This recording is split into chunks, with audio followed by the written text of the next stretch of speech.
السلام علیکم ورحمۃ اللہ وبرکاتہ۔ بسم اللہ الحمد للہ والصلاة والسلام علی اشرف الانبیاء والمرسلین نبینا محمد وعلی آلہ وصحبہ اجمعین ومن تبعہم بإحسان الی یوم الدین، اما بعد، باب ما جاء فی المصورین۔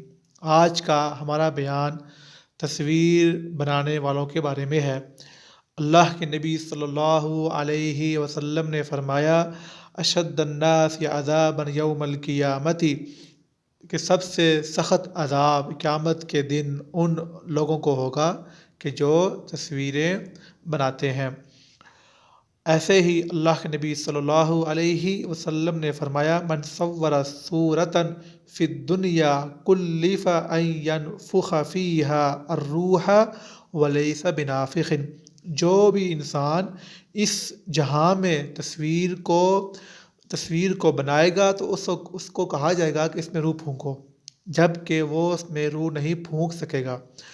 تو اس سے یہ بات معلوم ہوئی کہ روح پھونکی جاتی ہے جاندار میں، تو بغیر جاندار کے جو چیزیں ہیں ان کی تصویر اسلام میں جائز ہے، لیکن جاندار کی تصویر اسلام میں جائز نہیں ہے، کیونکہ المصور یہ اللہ کی ذات ہے، اللہ ہی شکلیں اور صورتوں کو بناتا ہے۔ اس لیے تصویر سے جو لوگ تصویریں بناتے ہیں تو اس سے شرک کا راستہ کھلتا ہے۔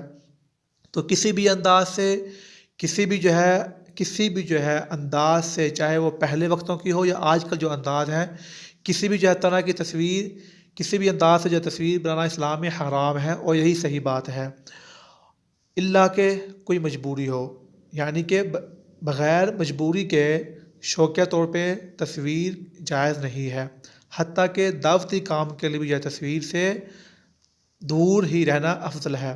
وآخر دعوانا ان الحمد للہ رب العالمین۔